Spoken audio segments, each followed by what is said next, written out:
West Bengal limited departmental examination যে পরীক্ষাগুলো হয় পিএসসি পাবলিক সার্ভিস কমিশনের, তার অ্যাকাউন্টেন্সির যে চ্যাপ্টারটা আছে না, যেটা নিয়ে আমরা কয়েকদিন থেকে ভিডিও করছি আর কি, ভিডিও দেখছি, তার যে 5 নম্বর চ্যাপ্টার যেটা, সেটা হচ্ছে ডেপ্রিসিয়েশন অ্যান্ড শ্রিঙ্কিং ফান্ড।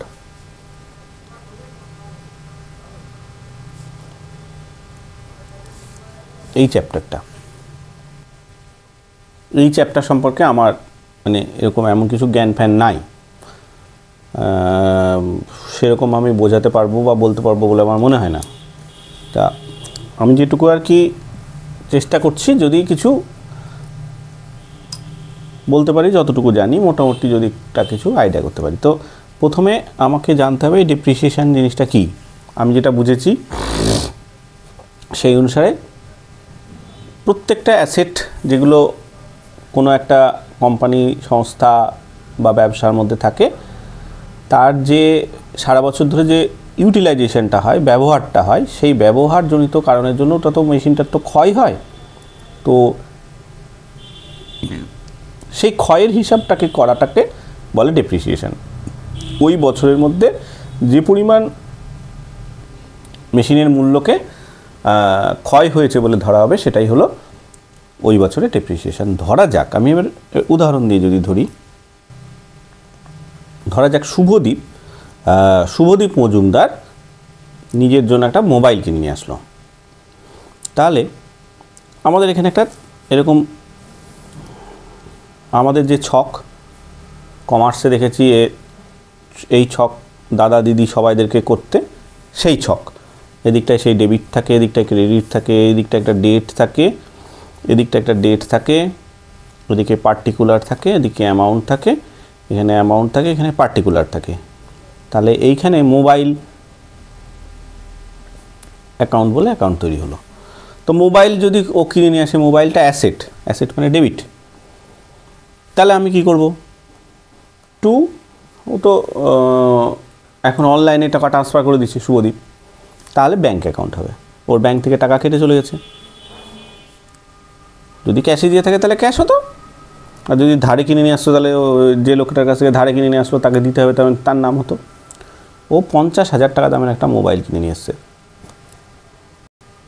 এইবার ও স্টেশনে এসে যখন ওর বন্ধুদেরকে দেখালো যে এই 50,000 টাকা দামের মোবাইল আমি কিনেছি, তখন ওর বন্ধু বললো, তো কিনেছিস, ভালো করেছিস, এই মোবাইলের কিন্তু ওই আয়ু হচ্ছে তোর 5 বছর, তো 5 বছরের মধ্যে মোবাইল কিন্তু তোর শেষ, যত দামেরই মোবাইল কিন। তখন ও হিসাব করে দেখলো, আরে আমি 50,000 টাকা দামের মোবাইল কিনে নিয়ে এসেছি, তো এইটার ভ্যালু হচ্ছে 5 বছর, তাহলে প্রত্যেক বছর আমার তাহলে 10,000 টাকা করে ডেপ্রিসিয়েশন চলে যাবে, মানে লস হয়ে যাবে। আমার তো 10,000 টাকা গেল, এই 10,000 টাকাটা প্রত্যেক বছর আমার খরচ অ্যাকচুয়ালি হিসাব করলে। তো তাহলে ওই 10,000 টাকাকে তখন ও বললে এটা হচ্ছে আমার ডেপ্রিসিয়েশন। তো প্রত্যেক বছর এই 10,000 টাকা করে বাদ দিতে লাগলো। এইটাকে বলে স্ট্রেট লাইন মেথড, মানে প্রত্যেক বছরই একই পরিমাণে 5 বছরে যেহেতু মোবাইলটার জলাঞ্জলি দিতে হবে, বেচে দিতে হবে, তো সেই জন্য এটাকে এই যে 10,000 করে প্রত্যেক বছর বাদ দিচ্ছে। তার মানে এক বছরের খরচ যে 10,000 টাকা ধরা হচ্ছে, তাহলে এই 10,000 টাকা খরচটাকে ইউটিলাইজেশন বলবো, যেটাকে ব্যবসায়ী ইউটিলাইজেশন, যদি এটা ব্যবসা হতো তাহলে এটা হলো ডেপ্রিসিয়েশন। ডেপ্রিসিয়েশনের মেনলি দুটো মেথড আছে, একটাকে বলে হচ্ছে স্ট্রেট লাইন মেথড, আর একটাকে বলে ডিমিনিশিং মেথড।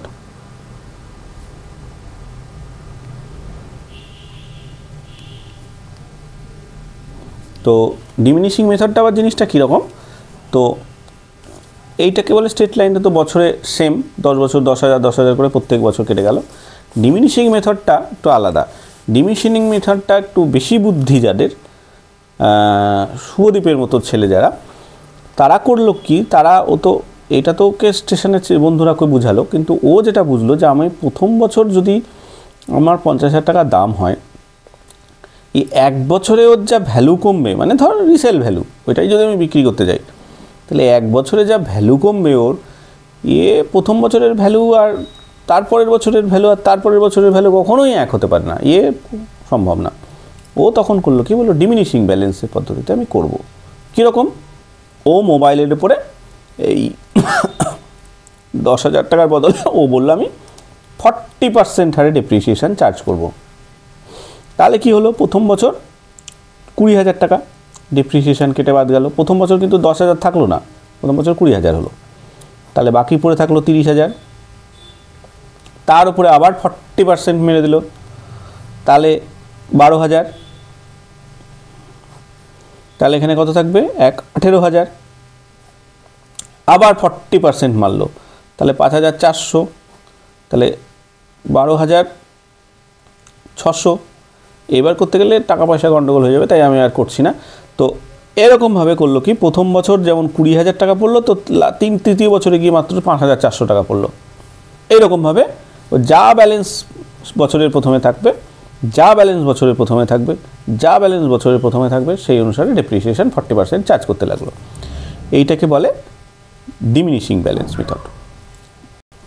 আরও কতগুলো পদ্ধতি আছে, ইন্স্যুরেন্স করে রাখে, তারপরে সেটা ইন্স্যুরেন্স প্রিমিয়াম মেথড বলে। আর কতগুলো জিনিস আছে দেখেছি, আমি অতটা বুঝি না, ওই কমার্সের নিয়ে যারা পড়ে তারা দেখেছি করে, ওগুলো আমার মাথায় ঢোকেনি, আমি পারিও নি। তো ওইগুলো হচ্ছে, তারপরে আর একটাকে বলছে হচ্ছে রিপেয়ার মেথড, আর একটাকে বলছে নতুন করে যদি ওই ডেটে যদি নতুন ওই জিনিসটা নতুন করতে হয় তাহলে যে পরিমাণ খরচ লাগবে সেইটাকে মেথড। আর একটা হিস্টোরিক্যাল মেথড অনেক সময় বলে, সে পরে দেখা যাচ্ছে। আগে মেন দুটো জিনিস, যেটা হচ্ছে স্ট্রেট লাইন মেথড আর ডিমিনিশিং মেথড, এই দুটো লাইনকে আগে বুঝি, চেষ্টা করি। আমাদের তো সেরকমই ব্রেন, আমরা ওরকমই বুঝবো। তাহলে আমি প্রথমে স্ট্রেট লাইনটা করার চেষ্টা করি। স্ট্রেট লাইন করার চেষ্টা করি যদি করি, তাহলে এইখানে আমি ধরে নিলাম 1/1/16-তে শুভদীপ মজুমদার এই মোবাইলটা কিনে নিয়ে এসেছিল। তাহলে 31/12/16-তে গিয়ে ওর একটা ডেপ্রিসিয়েশান যা যাবে, কারণ 1 বছর পূর্ণ হয়ে গেল। তো তাহলে কত হবে, বাই কথাটা লিখতে হবে, ডেপ্রিসিয়েশান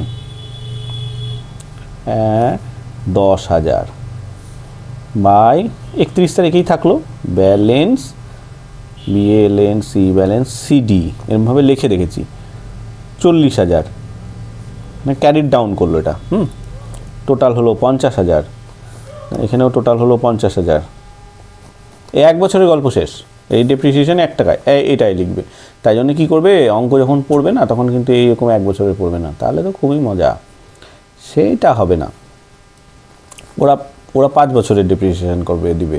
তো কীরকমভাবে করলো, তাহলে আবার এবার 1/1/17 তারিখে 1/1/17 তারিখে টু ব্যালেন্স বিডি, এটাকে বলছে বিডি মানে ব্রড ডাউন।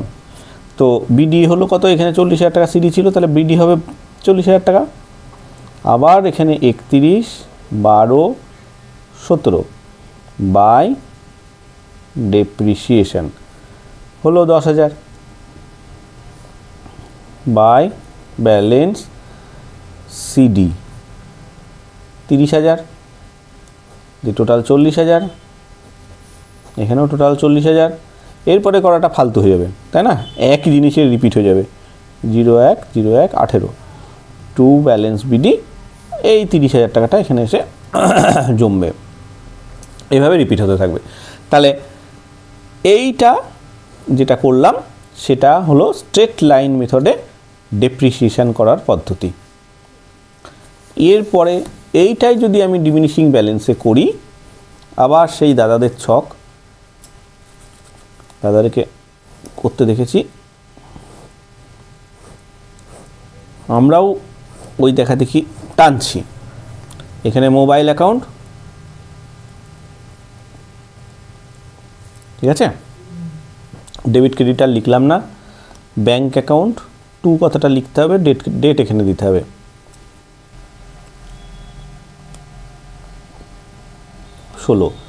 ব্যাঙ্ক অ্যাকাউন্টে 50,000, 31/12/16, তাহলে by depreciation account at a rate of 40%। এখানে যখন আমি ওই স্ট্রেট লাইন মেথড করেছিলাম তখন ডেপ্রিসিয়েশান বলে তো আমি জাস্ট একটাই অ্যামাউন্ট বসাতাম, এখানে যদি বসাতাম তো তাই জন্য ওখানে কোনো রেট ছিল না। কিন্তু এইখানে এটা মুশকিল আছে, এখানে তো আবার রেটটা লিখতে হবে, তা নাহলে বোঝা যাবে না।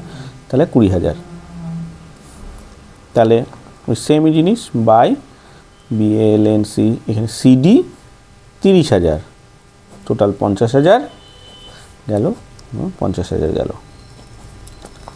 আবার এখানে গিয়ে ওই সেমই জিনিসটা আমি এবার 30,000 টাকাটাকে এখানে টানতে হবে, আর এখানে গিয়ে 30,000-এর পরে 12,000 ডেপ্রিসিয়েশন হবে, ঠিক আছে। ওই যে যেখানে 18,000 পড়ে থাকবে, যেটা ওই যে করলাম, ঠিক আছে। আমি আর কিন্তু এটা করে দেখাচ্ছি না, এটা করে দেখানো মানে সময় নষ্ট। তাহলে এই হলো আমাদের ডেপ্রিসিয়েশনের অঙ্ক।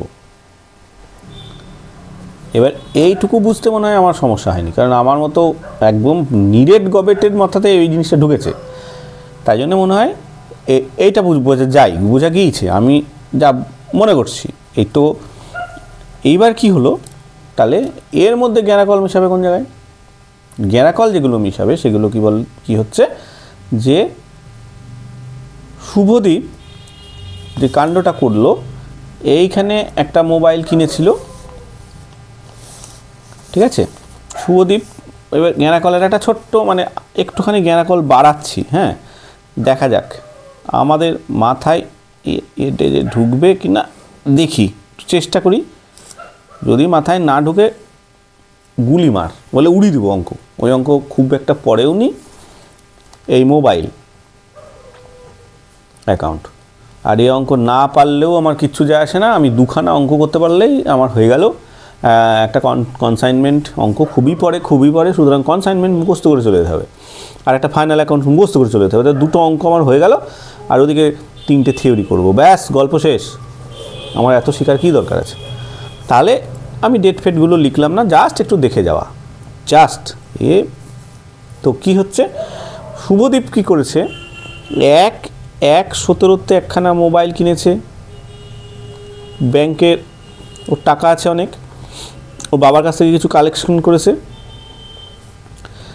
দিয়ে বাই ডেপ্রিসিয়েশান যেটা হলো, ডেপ্রিসিয়েশান দেখা যাচ্ছে তো, এবার দেখা যাচ্ছে 40% করে 20,000 টাকা বাদ দিলাম, বাই ব্যালেন্স CD করলাম 30,000 টাকা, 50,000, এখানেও 50,000। এইবার 1/17/18 তারিখে ওইটা একটু ব্যালেন্স ব্রড ডাউন করা হলো 30,000 টাকা। এইবার শুভার এক কাণ্ড করে বসে থাকলো। আমি মাঝখানের ডেট একটা চয়েস করছি, মানে ডেটটা সহজ করার জন্য, কারণ আমার কাছে এখন ক্যালকুলেটর দিলে মুশকিল হবে, দরকার নেই। আমি ওই জন্য কী করলাম, 30/6 করে দিই। 1/6/18 তারিখে শুভদীপ আবার বাবার কাছ থেকে ক্যাশ ঝাড়লো, জোর করে, সে প্রচণ্ড আপত্তি সত্ত্বেও ও বাবার কাছ থেকে ক্যাশ দিয়ে আর একটা মোবাইল কিনে নিয়ে আসলো। মোবাইলটার দাম হয়ে গেল 70,000 টাকা, মানে আইফোন কিনেছে। এইটা স্যামসাংয়ের ছিল, ওটা দুদিন পরে ওর পছন্দ হলো না, 1 বছর, এই যে 1.5 বছরের মাথায় নাকি, হ্যাঁ 1.5 বছরের মাথায় ওই মোবাইল ওর দিয়ে আইফোন লাগবে, বন্ধুদের পাল্লায় পড়ে যা হয়। এইবার মুশকিলে পড়ে গেলাম, এবার ডেপ্রিসিয়েশান ঘোরার ঠ্যাং কী করবো রে ভাই, এইখানে তো 1 লাখ টাকা, 30,000 টাকা, এইখানে গিয়ে সমস্যা তৈরি হলো। তখন মানে জ্ঞানাকল বাজাতে শুরু করছে, এটা মাথায় রাখতে হবে, জ্ঞানাকল বাজাচ্ছে। এবার 31/12/18 তারিখে আমি বাই ডেপ্রিসিয়েশান বলে একটাই লিখব, তাই না, 40%। এবার হিসাব করব কি, এইগুলোর সঙ্গে সঙ্গে না এখানে নোট করে দিতে হবে, যা বলবে মানে নাগাড়ের নোট। এই সব মানে অঙ্কে ঝামেলা রাখাই যাবে না, কোনো ক্যালকুলেশান অমুক তমুক এত কিছু লিখার কোনো দরকার নেই, আমি নোট করে দেবো। এবার নোটে গিয়ে ওই যে নোট ওখানে আছে, একদম ওই নোটে গিয়ে দেখে চলে আসুক এক্সামিনার, ওই এক্সামিনারেরও শান্তি, আমাদেরও শান্তি, অঙ্কেরও শান্তি, অঙ্ক নোট থাকবে। তাহলে নোট 1, তাহলে কি হবে, depreciation for 2000 for 1/1/18 two 31/12/18 note 1-এ আমি এটা লিখছি। এইবার কি বলবো, ডেপ্রিসিয়েশন অফ রুপিস 30,000, তাহলে depreciation on rupees 30,000 into equal to 30,000 into 40% সমান 12,000 টাকা। আর depreciation on rupees on mobile 2 বা একটা কিছু লিখলে ভালো, অন মোবাইল 2, এখানে মোবাইল 1 করে দিলাম, মোবাইল 1, তাহলে কি লিখব, 70,000 গুণিত 40%। কিন্তু এইখানে কি হচ্ছে, আমি এখানে সহজ করে দিয়েছি, মানে 1/6 এমন একটা ডেট করেছি যাতে মাঝামাঝি হয়, তাহলে আমি মাঝামাঝি হলে মানে হাফ করে দেবো। আর যদি মাঝামাঝি হয় তাহলে যা ওই দিন অনুসারে ওই যে মাস হবে, যে কটা মাস পূর্ণ মাস আর কি হবে, সেই অনুসারে আমরা এই ডেপ্রিসিয়েশনটা 5 মাস যদি হয় তাহলে 5/12 এরমভাবে করব, ঠিক আছে। যদি 5 মাস ধরে আর কি আগে কেনা হয়, যদি 7 মাস পরে গিয়ে কেনা হয় তাহলে 5 মাস খেটেছে, 5 মাস খাটলে 5/12 এরমভাবে করব। আমি এখানে হাফ করে নিচ্ছি সুবিধার জন্য। তাহলে আমার কি হলো, দিয়ে ইন্টু তাহলে 6/12 যেহেতু 6 মাস কেটেছে, তাহলে গিয়ে দাঁড়ালো আমার এইখানে কত হয়, 4/7 28,000 টাকা, তার হাফ মানে 14,000। 1 বছরে চুনা লেগে গেল, এই 12,000 এই 14,000 সমান total depreciation on mobile 1 and mobile 2 সমান 12,000 প্লাস 14,000, এগুলো লিখে দিতে হবে, সমান 26,000। এইখানে মানে দেখতে এখন বিরক্ত লাগছে, মনে হচ্ছে 12,000 26,000 চলো ওখানে নিজে, তা না, এগুলো লিখে করতে হবে, তা নাহলে প্র্যাকটিসের ব্যাপারও আছে, ওখানে গিয়েও ভুল হয়ে যাওয়ার চান্স আছে। তাহলে এইখানে হয়ে গেল 26,000, ঠিক আছে। তাহলে এবার 31 তারিখেই by balance CD, balance CD কি হলো, 1 লাখ থেকে 26,000, 25,000 বাদ গেলে 75,000 থাকে, 74,000 থাকবে, 74,000, তার মানে 1 লাখ টাকার মোবাইলই কিনে ফেলেছে ছেলে 1.5 বছরে, কি আর হবে। এবার আমি এখানে 1/1/19 টু ব্যালেন্স বিডি করে আমি এই 74,000 টাকাটা নামাবো, 74,000।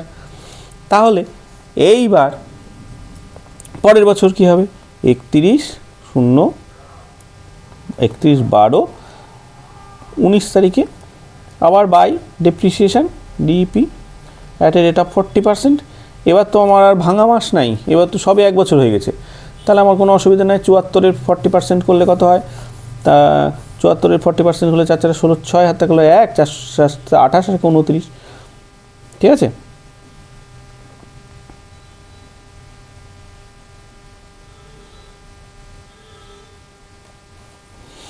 তাহলে 29,600, এইটা হয়ে গেল আমার এবছরের ডেপ্রিসিয়েশন, ঠিক আছে। তাহলে ডেপ্রিসিয়েশন যদি হয় বাই ব্যালেন্স সিডি, তা 74 থেকে এটা 29,600 বাদ দিতে হবে, বাদ দিলে কত থাকবে, 400, আর 9 10 আর 4 14, আর 2 3 আর 4 7, 44,400 টাকা আমার এখন পড়ে থাকলো, 74,000। এইভাবে আমার অঙ্কটা চললো, কিন্তু অঙ্কটা কি চলবে, অঙ্কটা চলবে না। শুভদীপের মাথায় ঢুকলো এই পুরনো মোবাইল যেটা আছে সেটা বেচে দেবো, যা, তখন গ্যারাকলটা আরও বেঁধে গেল। আমি অঙ্কটাই নিয়ে আসি, একটু পজ করে দিই, নাহলে ছবিটা আগের এতক্ষণ পর্যন্ত যেটা করলাম সেটাকে আমি আবার পজ করে নতুন করে লিখলাম। এই যে 50,000 টাকায় কিনেছে, ডেপ্রিসিয়েশান গেছে 20,000 30,000, মানে জটিলতাটাকে আরেকটু বাড়াচ্ছি যখন, তখন এই যে নোট 1-এর মাধ্যমে আমি এই যে 26,000 টাকা বার করেছিলাম ডেপ্রিসিয়েশন, এই যে উপরে দেখাও যাচ্ছে সেটা যে 26,000 টাকা এই যে এখানে। তো এইবার 74,000 টাকা এখানে আসলো। গ্যারাকলটা শুভদীপ মাথা হেভি বুদ্ধিমান ছেলে, কোনো ব্যাপার না, কিন্তু কি হলো ওর মাথায় ঢুকে গেল যে ওই মোবাইলটা আমি বিক্রি করে দেবো। মোবাইলটা বিক্রি করে দেবে 74,000 টাকা। আমরা এখানে আরেকটু জিনিস করে নিই, 29,600, না হলে অঙ্কটা বোঝা যাবে না জটিলতাটা। 19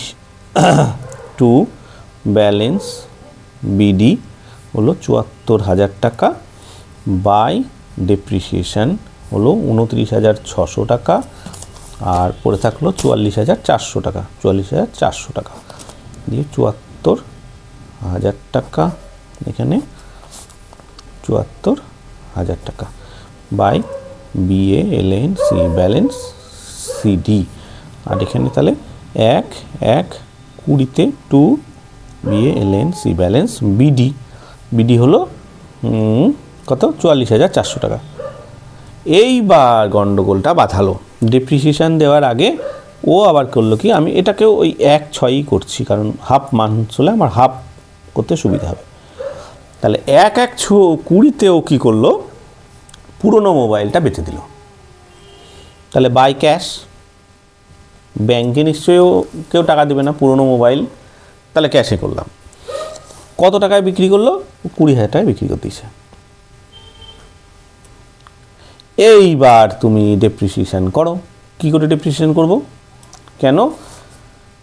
কেন না এই যে 44,400 টাকা যেটা পড়ে আছে এর মধ্যে প্রথম মোবাইলের ক টাকা, দ্বিতীয় মোবাইলের ক টাকা, এসবের ভাগ তো নাই, আর সব তো কেস খেয়ে গেছে।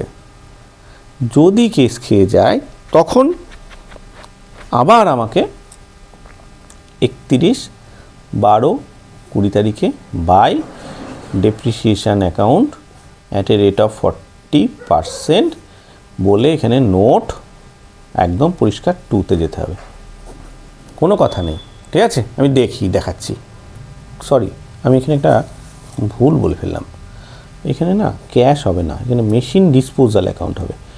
আমারও মনে থাকে না এসব কী যে হবে, মানে মাথাতেও ঢোকে না।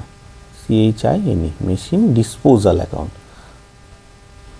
আবার কী জিনিস, কী জিনিস আমার মানে বুঝলাম যেটা, মেশিন ডিসপোজালটা হবে কেন না, মানে মেশিনটা যেই বিক্রি করে দেবে, মানে মেশিন বা মোবাইল, এখানে যদি মোবাইল হয় তাহলে মোবাইল ডিসপোজাল অ্যাকাউন্ট হবে, হ্যাঁ, মোবাইল বা যদি ফার্নিচার হয় তাহলে ফার্নিচার ডিসপোজাল অ্যাকাউন্ট বা মেশিন ডিসপোজাল অ্যাকাউন্টটা সাধারণত ইউজ হয়।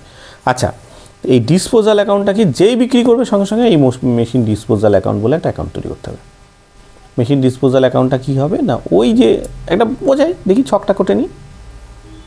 ওই যে মেশিন ডিসপোজাল অ্যাকাউন্টের একটা ছক বানালাম পজ করে। তো এইবার এই মেশিন ডিসপোজালটা ও কবে মেশিন ডিসপোজ করছে,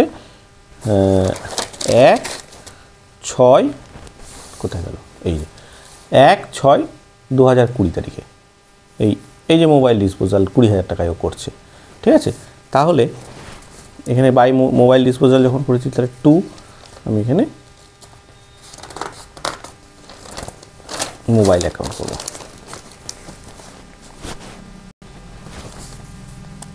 আমি ডেটটা লিখছি না, জায়গা নেই বলে, 2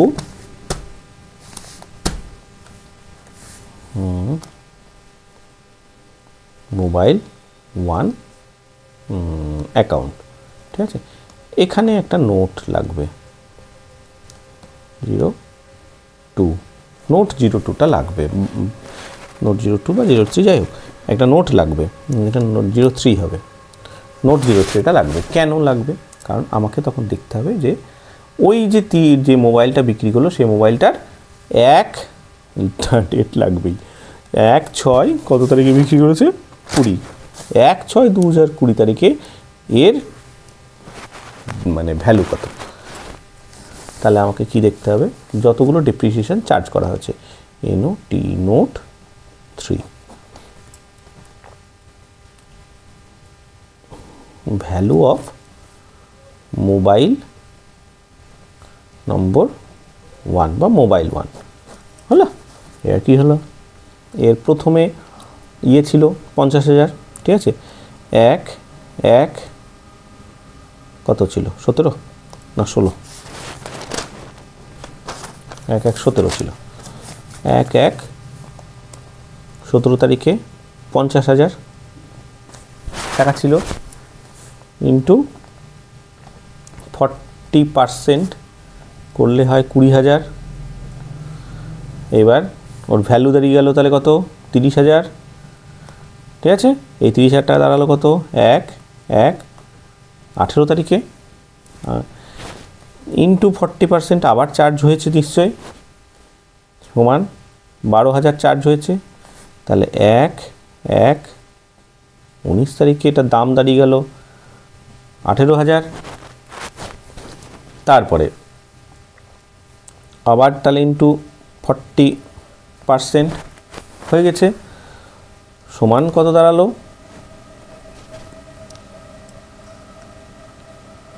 7,200।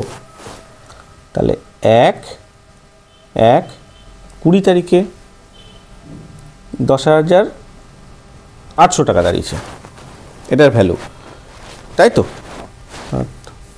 10, হ্যাঁ 10,000, ঠিক আছে, 10,800 টাকা দাঁড়িয়েছে। এইবার কি হলো, এইটা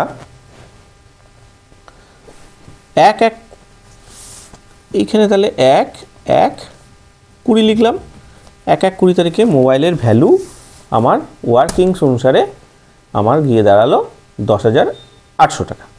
তাহলে আমাকে এখানে 10,800 টাকাটা লিখতে হবে, হলো। এইবার আমার কি হলো, এই যে 10,800 টাকা আমি তো বিক্রি করেছি হচ্ছে 1/6/20 তারিখে, মানে 6 মাস তো এখানে ডেপ্রিসিয়েশন হয়েছে, ওই 5 মাস হচ্ছে, আমরা 6 মাস ধরে করি, ওই 5-এর 12 করা মানে আরেক ঝামেলা। তাহলে কি হলো, 10,800 গুণিত 40% গুণিত 1/2। এইখানে আমি 1/2 করে দিচ্ছি বলে পরীক্ষার হলে গিয়ে 1/2 করার দরকার নেই, একদম গুনে গুনে যত মাস হচ্ছে সেই মাস ধরে, 5 মাস হলে 5-এর 12, 6 মাস হলে 6-এর 12, 7 মাস হলে 7-এর 12, এরকমভাবে করলে ক্যালকুলেটর থাকবে তো, অসুবিধা কী আছে। আমি এটাকে ক্যালকুলেটরে ফেলে দিচ্ছি, ফেলে দিলে কি হয়,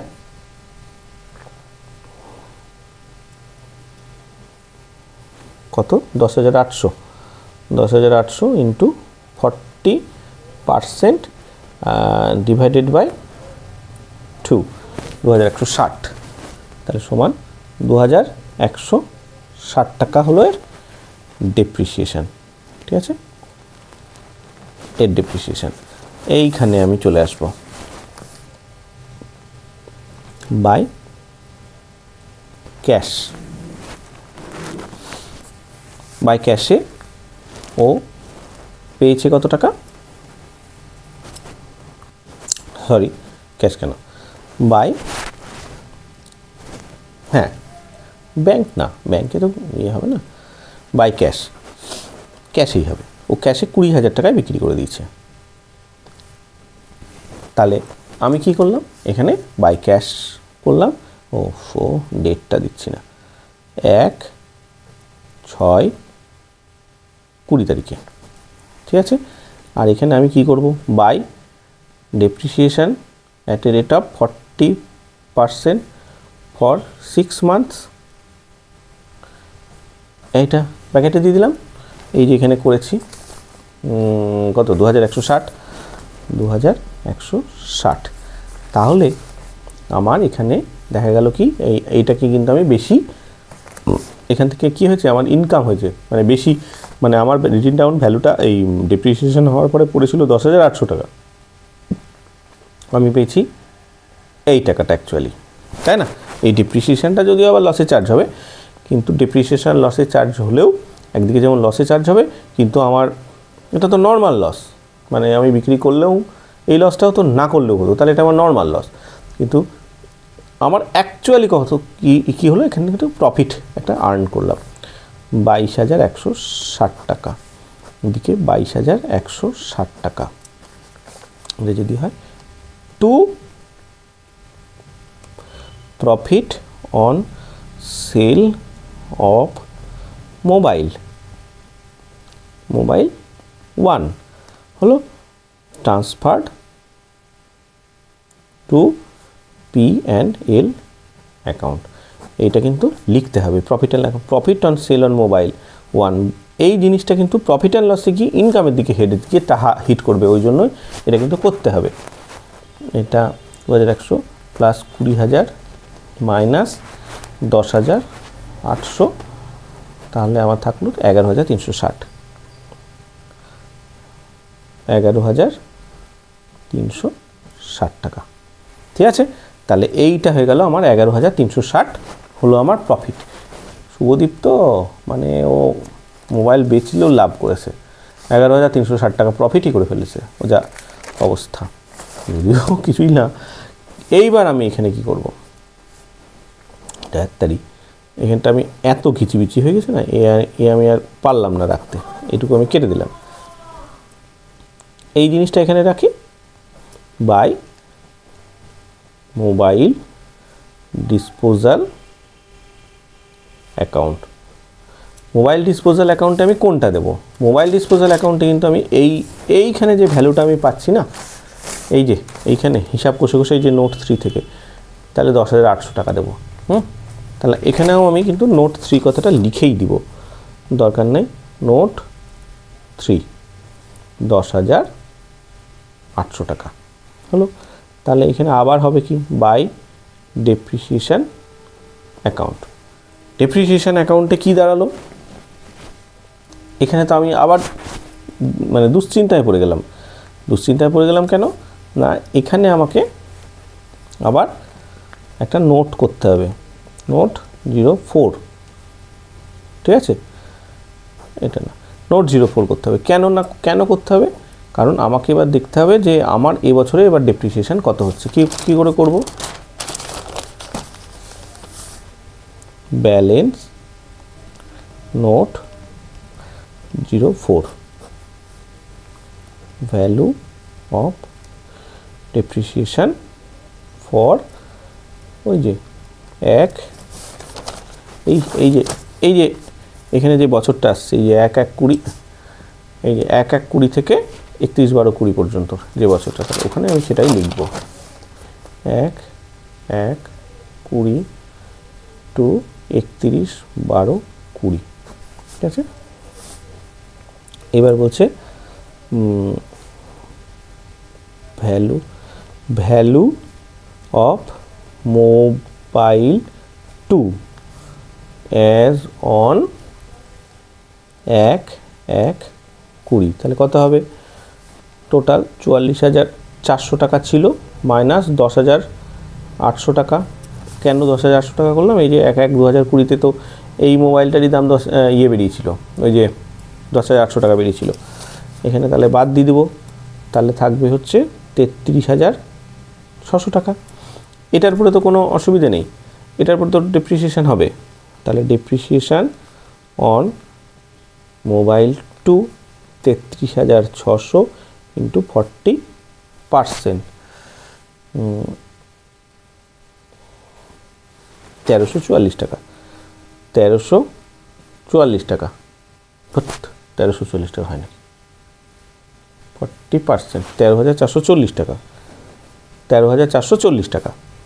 আর ডেপ্রিসিয়েশন অন মোবাইল 1 এটা হলো কত জানো, 2,160 টাকা, তাহলে প্লাস 2,160 টাকা, মানে 15,600 টাকা হলো আমার টোটাল ডেপ্রিসিয়েশন। এইটা আমি এইখানে নিয়ে গিয়ে তুলব, 15,600 টাকা। ঠিক আছে, এখানে কি এসেছিল, ওই তো লিখেছিলাম তো, এই যে 44,400 টাকা ছিল। এইবার টোটাল তাহলে কত দাঁড়ালো, বাই BALANC ব্যালেন্স CD। তাহলে ব্যালেন্স CD করলে কি হবে, 44,400 মাইনাস 10,800 মাইনাস 15,600 সমান 18,000 টাকা।